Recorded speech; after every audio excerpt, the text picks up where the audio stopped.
સમાચારમાં આગળ વધીએ તો એલ નીનોના સંભવિત ખતરા અને ઓછા વરસાદની આશંકાને પગલે રાજ્ય સરકારે આગોતરા પગલાં ભરવાનું શરૂ કર્યું છે। મુખ્યમંત્રી દ્વારા ઉત્તર ગુજરાત અને સૌરાષ્ટ્રના 300 તળાવો ભરવા સૂચના પણ આપવામાં આવી છે, જેના માટે પાઇપલાઇન દ્વારા પાણી પહોંચાડવાની મર્યાદા 3 કિલોમીટરથી વધારી 7 કિલોમીટર કરાઈ। આ ઉપરાંત પશુઓ માટે પૂરતો ઘાસચારો ઉપલબ્ધ કરાવવા માટે પણ તંત્રને જરૂરી આદેશો આપી દેવામાં આવ્યા।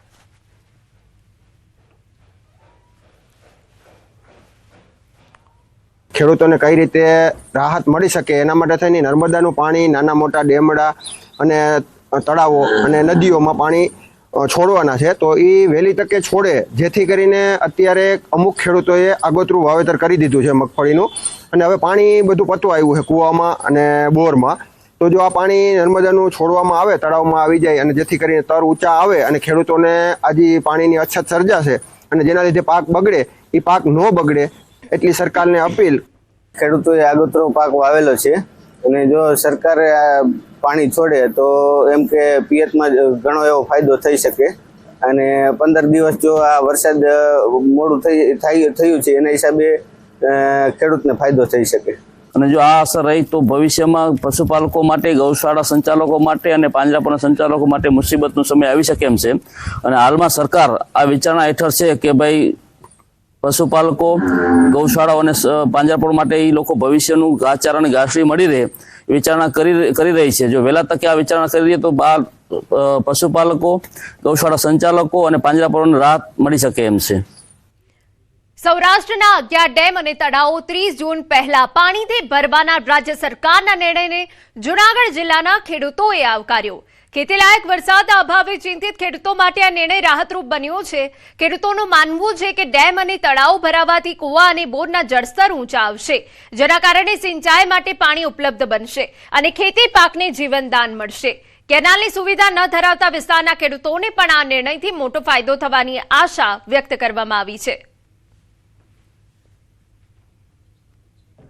એની હવે જે સરકાર નદીઓમાં જે આ તળાવમાં પાણી છોડે છે, એ પાછા દોઢ મહિનો પહેલા અમારા ઓજતમાં પાણી છોડેલું હતું, એ પાછું છોડે તો અમારા ઘણા બધા ખેડૂતોને એનો ફાયદો મળે એમ છે। આ નિર્ણય સારો જ છે। આવી રીતનું કરીને પાણી છોડવામાં આવે, ડેમ તળાવ ભરવામાં આવે તો એના દ્વારા ખેડૂતને ઘણો ફાયદો થાય એવો છે। સરકારે પહેલા તો હું કહું છું કે ખૂબ સારી વ્યવસ્થા ઊભી કરી છે કે જે આ સૌની યોજનાથી મોટા મોટા ડેમો ભરાઈ જાય છે, ગામડે ગામડે પીવાના પાણીની યોજના બની ગઈ છે। જો દુષ્કાળ થાય અથવા તો સરકાર આવો નિર્ણય ન કરે તો ખેડૂતો અને પશુપાલકો માટે ખરેખર કપરી પરિસ્થિતિ નિર્માણ થઈ શકે, પણ ખેડૂતોએ આજના સમયમાં જે નિર્ણય લીધો છે તે ખરેખર સર્વ કલ્યાણ માટેની નિર્ણય છે। સુરત પોલીસ સપાટો, એક સાથે 1700 થી વધુ આરોપીઓ વિરુદ્ધ કાર્યવાહી કરાઈ। સુરત પોલીસ દ્વારા હાથ ધરાયું હતું ખાસ કોમ્બિંગ દરમિયાન 1700 થી વધુ આરોપીની ઓળખ કરી। 1300 જેટલા આરોપીઓ ગુનામાં સંડોવાયેલા હોવાનું સામે આવ્યું। ફરી ગુનાહિત પ્રવૃત્તિ સાથે મળી આવ્યા તો કડક કાર્યવાહી થશે। કડક કાર્યવાહીની સુરત પોલીસે ચેતવણી આપી। અમે જે જીપી એક્ટ 135 ના કેસીસ કર્યા છે એમાં 1700 જેવા કેસીસ કરવામાં આવ્યા।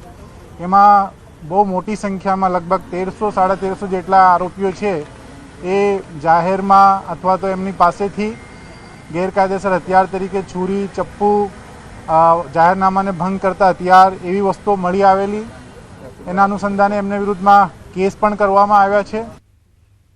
સમાચારમાં આગળ વધીએ તો અમદાવાદના ધોળકામાં શિક્ષકે ગુરુની ગરિમાને લજવી 8મા ધોરણમાં અભ્યાસ કરતી સગીરા સાથે કર્યા શારીરિક અડપલા।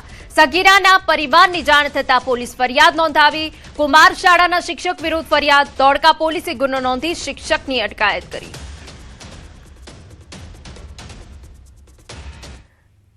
અરવલ્લીમાં જમીન કૌભાંડ આક્ષેપોને લઈ ખેડૂતોએ મોરચો ખોલ્યો। કિસાન સભાએ ભૂમાફિયાઓ, ભ્રષ્ટ અધિકારીઓની મિલીભગતથી ગરીબ ખેડૂતોની જમીનો પર ખોટા દસ્તાવેજના આધારે પડાવાઈ હોવાનો ગંભીર આરોપ લગાવ્યો। શિણોલ સહિત અનેક ગામોની જમીન વ્યવહારોની તટસ્થ તપાસ અને જવાબદારો સામે કાર્યવાહીની માંગ સાથે કલેક્ટરને આવેદનપત્ર પાઠવવામાં આવ્યું।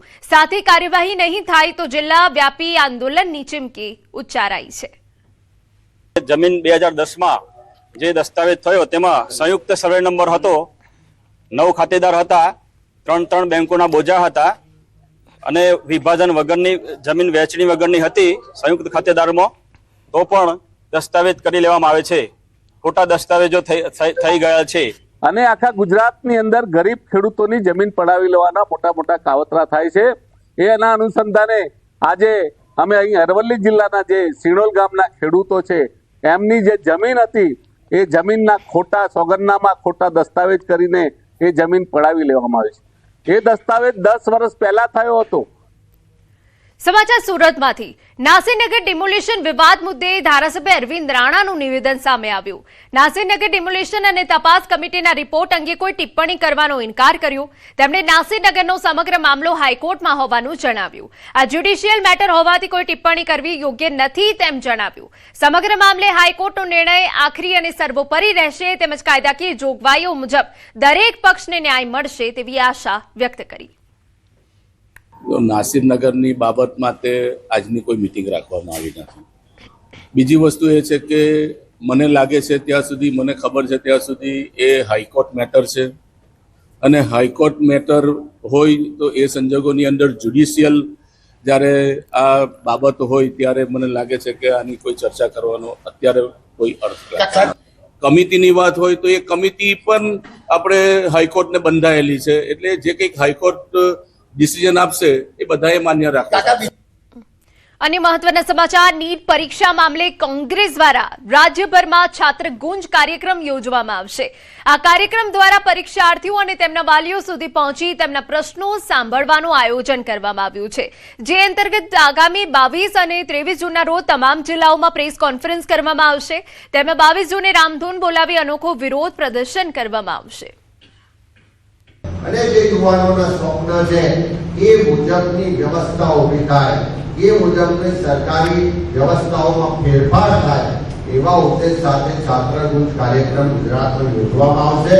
અને એના માધ્યમથી ગુજરાત અને દેશની જે શિક્ષણ વ્યવસ્થામાં ભ્રષ્ટાચારો થાય છે, જે કૌભાંડ છે, જે પરીક્ષા વ્યવસ્થાઓમાં કૌભાંડ છે, એને પણ ખુલ્લા પાડીશું ને એને રોકવાનું કામ થશે. સમાચાર પાલનપુરમાંથી આશા વર્કર બહેનોએ પોતાની પડતર માંગણીઓને લઈ સરકાર સામે મોરચો માંડ્યો. છેલ્લા 4 મહિનાથી ઇન્સેન્ટિવ ન મળતા રોષે ભરાયેલી આશા વર્કર બહેનોએ પાલનપુર કલેક્ટર કચેરી ખાતે વિરોધ પ્રદર્શન કર્યું. ફક્ત 100 રૂપિયામાં સવારે 7 થી સાંજે 5 વાગ્યા સુધી કામ કરાવી રહ્યા છે. શું આ રીતે મહિલા સશક્તિકરણ શક્ય છે ખરું? હડતાલ કરીશું. બીજું કે આ બહેનોનું 4 મહિનાથી વેતન ચૂકવાયા નથી, ત્યારે આ બહેનોની હાલત ખૂબ જ દયનીય બની છે. તો સરકારશ્રીને અમારી સ્પષ્ટ વિનંતી છે, જે ઓનલાઈન કામગીરી કરાવી હોય તો અમને મોબાઈલ આપે, ફિક્સ અમારું જે 250 રૂપિયા વેતન છે એ વધારીને અમને 300 થી 400 રૂપિયા વેતન કરવું જોઈએ તો અમને પોસાય. છોટાઉદેપુરના નસવાડીના ભાખા ગામમાં ક્વોરી મુદ્દે વિવાદ. ગામના ડુંગર વિસ્તારમાં વધુ 3 ક્વોરી માટે બ્લોક ફાળવવાતા ખેડૂતો અને ગ્રામજનોમાં રોષ જોવા મળ્યો. સ્થાનિકોના આક્ષેપ છે કે અગાઉની ક્વોરીમાં બ્લાસ્ટિંગના કારણે ધૂળ અને પથ્થરો ઉડતા ખેતરોને નુકસાન થઈ રહ્યું છે, તેમજ પાણીના સ્તર પણ તેની અસર પડી રહી છે. જોકે ક્વોરી માલિકો સ્થાનિકોના આક્ષેપોને પાયાવિહોણા ગણાવી રહ્યા છે. રોષે ભરાયેલા લોકોએ ક્વોરીએ પહોંચ્યા હતા, જ્યાં ક્વોરી માલિક સાથે તેમની રકઝક થઈ. બીજી તરફ પર્યાવરણ લોક સુનાવણી માટે પહોંચેલા અધિકારીઓ સમક્ષ ગ્રામજનોએ ક્વોરીનો આક્રોશ સાથે રજૂઆત કરી. તે દરમિયાન ગ્રામજનો અને અગાઉના સરપંચ વચ્ચે ઉગ્ર બોલાચાલી થતા પોલીસે દોડી આવવું પડ્યું. સમાચાર અરવલ્લીમાંથી માલપુર એપીએમસી ચેરમેનની ચૂંટણી. માલપુર એપીએમસીના ચેરમેન પદે ફરી નિશ્ચલ પટેલની વરણી થઈ. માલપુર એપીએમસીમાં નિશ્ચલ પટેલ બિનહરીફ ચૂંટાયા છે. બીજી ટર્મ માટે એકમાત્ર ઉમેદવારી ફોર્મ આવતા પસંદગી વેપારીઓ, સભ્યો અને આગેવાનોએ અભિનંદન પાઠવ્યા. એકમાત્ર ઉમેદવાર તરીકે પટેલ નિચલકુમાર જસુભાઈએ ઉમેદવારી નોંધાવી હતી, જ્યારે અન્ય કોઈ ડિરેક્ટરોએ ઉમેદવારી ના નોંધાવતા પટેલ નિચલકુમાર જસુભાઈને એપીએમસી માલપુરના બીજા ટર્મના સભાપતિ તરીકે બિનહરીફ વિજેતા ઘોષિત કરવામાં આવેલા છે. સમાચારમાં વાત હવે જામનગરની કરીએ તો શ્વાન પર ક્રૂરતાની ચોંકાવનારી ઘટના. કામદાર કોલોનીમાં શખ્સે લાકડી વડે શ્વાનને માર માર્યો. સમગ્ર ઘટના સીસીટીવીમાં કેદ થઈ. શ્વાન પર થયેલા હુમલાને લઈ જીવદયા પ્રેમીઓમાં રોષ જોવા મળ્યો. પોલીસે આવેદનપત્ર પાઠવી કડક કાર્યવાહીની માંગ કરી. જામનગર શહેરમાં છેલ્લા 1 મહિનામાં શ્વાન ઉપર જે પ્રકારે માનવો દ્વારા અત્યાચાર થઈ રહ્યો છે તેને લઈને કેટલાક લોકો છે જે શ્વાન પ્રેમીઓ છે તે ડીવાયએસપી કચેરીએ પહોંચ્યા છે. જે પ્રકારના દ્રશ્ય આપ જોઈ રહ્યા છો, હાલ જે લોકો છે તે અહીં પહોંચ્યા છે તેમની સાથે સીધી વાત કરીશું. શું કહેશો, જામનગરમાં છેલ્લા 1 મહિનાની અંદર 3 શ્વાનો ઉપર માનુષી અત્યાચારની આ જે ઘટના છે, અમાનુષી અત્યાચારની ઘટના છે, કેવી રીતના મૂલવશો અને અત્યારે શું રજૂઆત? અત્યારે સરકારની એ અપીલ છે અમારી કે આ જે કૃત્ય બન્યું છે, 2 શખ્સો આવીને બિચારા અબોલજીવ ઉપર ડાયરેક્ટ હુમલો કર્યો છે, પણ શું નડે છે એમને? અને વિડીયો તમે જુઓ કે વિડીયોમાં બિચારો શ્વાન સૂતો છે, આંધળો છે, અને એની પર પછી એટલું માર્યું કે લોહી લોહાણ થઈ ગયો. 4 કલાક સુધી વિના વાકે કે કોઈ બટકું ભર્યું કે કોઈને હેરાન કર્યું. એક સૂતું છે ને તમે એક્ટિવા આવીને લઈને આવી મારી જાઓ છો, એટલે આપણે રોવાડા ઉભા થઈ જાય કે શ્વાન બધા સેફ નથી, માણસો કે માણસોના છોકરા કેવી રીતે સેફ થાય? અમારી સરકારને એ જ અપીલ છે કે જો અબોલ જીવો છે એ તો બોલી નથી શકતા, એના સાથે કાંઈ પણ થાય એ કોઈને કહેવા પણ નહીં જઈ શકે, ના એની કોઈ એવી અદાલત છે કે જ્યાં એ રજૂઆત કરી શકે. એટલે માણસોને જેની માણસાઈ છે એને ભાન કરાવવી પડશે.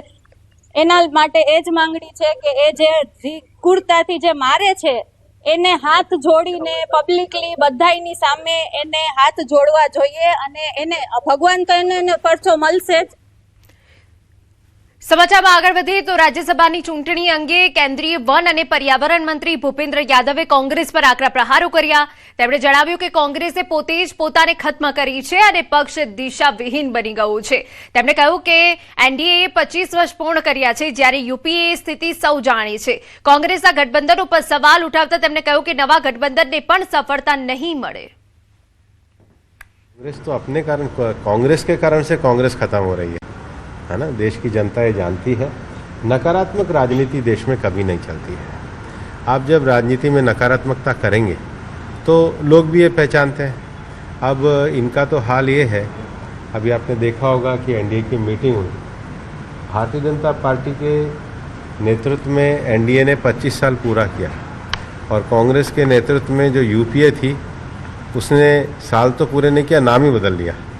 यूपीए से वो इंडी चले गए. જૂનાગઢ કૃષિ યુનિવર્સિટી ખાતે પ્રાકૃતિક કૃષિ કાર્યશાળા અને ખેડૂત સંવાદ કાર્યક્રમનું આયોજન કરવામાં આવ્યું. કાર્યક્રમમાં જિલ્લાના સહપ્રભારી મંત્રી કૌશિક વેકરિયા ઉપસ્થિત રહ્યા. પ્રાકૃતિક ખેતીને પ્રોત્સાહન આપવા માટે યોજાયેલી આ શિબિરમાં મોટી સંખ્યામાં ખેડૂતો જોડાયા હતા. મંત્રીએ વિવિધ કૃષિ સ્ટોલની મુલાકાત લઈ ગાય આધારિત પ્રાકૃતિક ખેતી, જીવામૃત અને પ્રાકૃતિક ઉત્પાદનો અંગે માહિતી આપી. આજે ખેડૂતો સાથેનો સંવાદ કાર્યક્રમમાં એ પણ બધાએ અપીલ કરી છે કે ખેડૂતો વધારે પ્રમાણમાં પ્રાકૃતિક ખેતીમાં જોડાય, એ પ્રકારનું સુંદર જિલ્લા વહીવટીતંત્ર દ્વારા એક આયોજન કરવામાં આવ્યું હતું. અન્ય મહત્વના સમાચાર, બારડોલીમાં ચોમાસા પહેલા પૂરનું સંકટ ટાળવા તંત્ર એક્શનમાં આવ્યું. ડીએમ નગર, એમએન પાર્ક સહિત વિસ્તારોમાં વર્ષોથી સર્જાતી જળબંબાકારની સમસ્યાના ઉકેલ માટે તપાસ સમિતિની ભલામણ બાદ 69 મિલકત ધારકો અને સોસાયટી પ્રમુખોને આખરી નોટિસ ફટકારવામાં આવી. રચના બાદ જે સ્થળ તપાસ કરવામાં આવી અને સમિતિના રિપોર્ટ બાદ રિપોર્ટના આધારિત ડ્રેનેજ વિભાગ અને નગરપાલિકાની સંયુક્ત ટીમ દ્વારા આગળની કાર્યવાહી હાથ ધરવામાં આવેલી છે, અને આ કાર્યવાહી અંતર્ગત 69 જેટલી મિલકત ધારકોને નોટિસો ઇસ્યુ કરવામાં આવી, જે અંતર્ગત તેમની પાસેથી પુરાવા રજૂ કરશે. દેશમાં વધતા ઈંધણ ખર્ચ અને પર્યાવરણ પ્રત્યે વધતી જાગૃતિ વચ્ચે દમણમાં એક અનોખી પહેલ જોવા મળી. દમણની અનેક હોટલોએ પર્યટકો માટે મફત સાયકલ સેવા શરૂ કરી, જેના કારણે પ્રવાસીઓ પેટ્રોલની બચત સાથે स्वास्थ्य लाभ પણ મેળવી રહ્યા છે.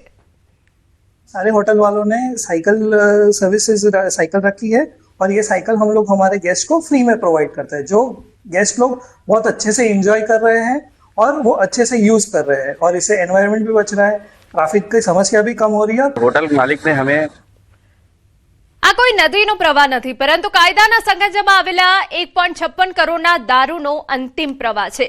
ભુજ વિભાગના 116 પ્રોહિબિશન કેસમાં જપ્ત કરાયેલા 27,000થી વધુ દારૂની બોટલ, ક્વોટરિયા બિયરના ટીન પાલારા સીમ વિસ્તારમાં રોડ પર રોલર ફેરવી દેવામાં આવ્યું. સાવરકુંડલામાં સોશિયલ મીડિયા પર થયેલી મિત્રતા એક વૃદ્ધ મહિલાને ભારે પડી.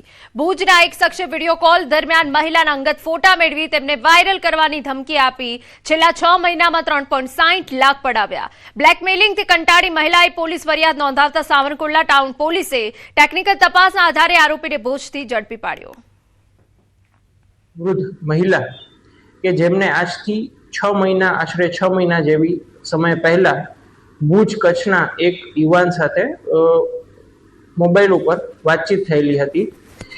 એમણે મહિલાની વાતચીત સાથેનો ગેરલાભ ઉઠાવી વાતચીત દરમિયાનના એમના અંગત ફોટો અને વિડીયો સ્ક્રીનશોટ લઈ એમને વિવિધ પ્રકારે ધાકધમકી આપી અને છેલ્લા 6 મહિનાના સમયગાળા દરમિયાન કુલ 3,60,000 જેટલી રકમ એમણે ગૂગલ પે માધ્યમથી એમના પાસેથી પડાવી લીધેલી છે. નડિયાદમાં ચોમાસામાં પાણી ભરાવાની સમસ્યા રોકવા પ્રી મોન્સૂન કામગીરી તેજ કરાઈ. ધારાસભ્ય પંકજભાઈ દેસાઈએ મુખ્ય કમરા કાંસ અને ઝારોલ કાંસની સફાઈની મુલાકાત લીધી. કાંસમાંથી વર્ષો જૂનો કચરો અને દબાણો દૂર કરાતા તાજેતરમાં જ ભારે વરસાદના પાણીનો ઝડપી નિકાલ થયો હતો. નડિયાદ કમરાનો કાંસ બી ચેક શેરડી નદીનો કાંસ વિભાગ સરકારના દ્વારા થઈ ગયો છે. તેમાં કોર્પોરેશન થયા પછી દરેક જગ્યાએ કામગીરી ચાલુ થઈ ગઈ છે. કરોડોના ખર્ચે બનેલા સ્વિમિંગ પુલની દશા બેઠી છે. વાત છે કરમસદ આણંદ મહાનગરપાલિકાની કે જ્યાં વહીવટદારોએ સરકારની કરોડો રૂપિયાની ગ્રાન્ટના ખર્ચે વિશાળ સ્વિમિંગ પુલ બનાવ્યો, પરંતુ તેની દશા બેઠી છે. સુવિધા પ્રાપ્ત થાય, યુવાનો, બાળકો અને તરવૈયાઓને એક લાભ મળે, એના માટે એક સુવિધા ઉત્પન્ન કરવામાં આવી. પણ આ નગરપાલિકા દ્વારા જે પણ આ સુવિધા ઉત્પન્ન કરવામાં આવી એના જે સુવિધા કરતા દુવિધા વધારે જણાય છે. હાલમાં કામગીરી પૂર્ણ થઈ ગયેલી છે, પરંતુ એમાં આઉટલેટની 2 લાઈનો નહીં નાખવાના કારણે એ અત્યારે લોકોનો ઉપયોગમાં આવી શકેલ નથી. સદર કામગીરી અમારા દ્વારા આગામી સ્ટેન્ડિંગ કમિટીમાં આ કામ લેવામાં આવેલ છે અને જેનું એસ્ટિમેટ 20 થી 30 લાખ જેટલું થાય છે. જે મંજૂરી મળેથી તાત્કાલિક બાકી રહેલી કામગીરી પૂર્ણ કરી અને લોકોના ઉપયોગમાં લઈ શકાય તેવી કાર્યવાહી કરવામાં આવશે.